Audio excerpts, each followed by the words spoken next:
একটি শিশু একটি পরিবারের আনন্দ ও আশার প্রতীক। তার নিষ্পাপ মুখে ফুটে ওঠে ভালোবাসা আর ভবিষ্যতের স্বপ্ন।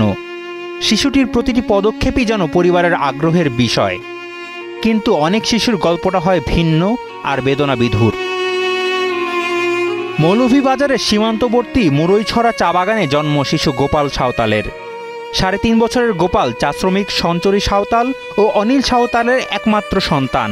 এই বয়সে অন্য স্বাভাবিক শিশুরা যেখানে ছোট্ট পায়ে ঘরময় হেঁটে বেড়ায়, সেখানে ঘরের ভেতর মাটির গর্তের মধ্যে বুক পর্যন্ত ঢুকিয়ে রাখা হয় তাকে। ক্ষুধার সময় কান্নাকাটি করলে সেখানেই তাকে খাওয়ান মা। মনে করলাম যে 2-3 মাসের বাদে কি 3-4 বছর বাদে হাঁটতে বলতে পারবো। ওই আমরা করলাম, দেখাইলাম, ডাক্তার দেখাইয়া তখন ডাক্তার করে লয়ে যাও, আস্তে আস্তে ভালো হইব। এখন ঘরে আনি আমরা মালিশ টালিশ করাই, তবু হাঁটা বলা কোনো খবর নেই। ওই যেমন পরশু এমন পড়া থাকে, ওখানে কত সময় ঘুমায় থাকো, এখানে রাত সকালও দিনও সব সময় বাচ্চারা ঘুমায় থাকে। আমি তো বাগানে কাজ করি, ওর মা যদি পানি আনার যায় তো কোনো ঘুমায় রাখে, আর না হলে অন্য ঘুম পাতায় রাখে। তার কাজ থাকে আইলে আমি লইমু বাচ্চা, তো বউয়ে কাজ করে আমার, তার বাবাই তো কাজে যায়। মাত্র 3 বছর বয়সী গোপালের জীবনের যুদ্ধটা যেন শুরু হয়ে যায় জন্মের পর থেকেই।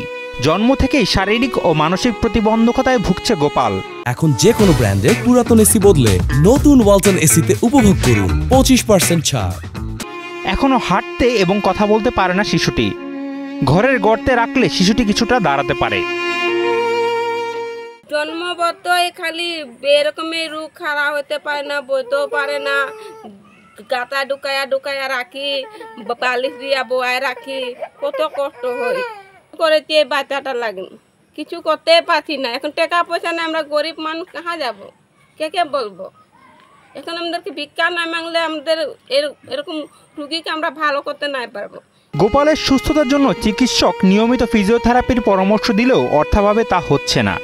চা বাগানে খেটে সংসার চালানো সাঁওতাল পরিবারটির এই সামর্থ্যটুকুও নেই। তাদের চোখে আছে শুধু অসহায়ত্বের কান্না। সাঁওতালের ছেলে গোপাল সাঁওতাল এবং শারীরিক এছাড়া অনেক সমস্যা, তার অনেক সমস্যায় সে জর্জরিত।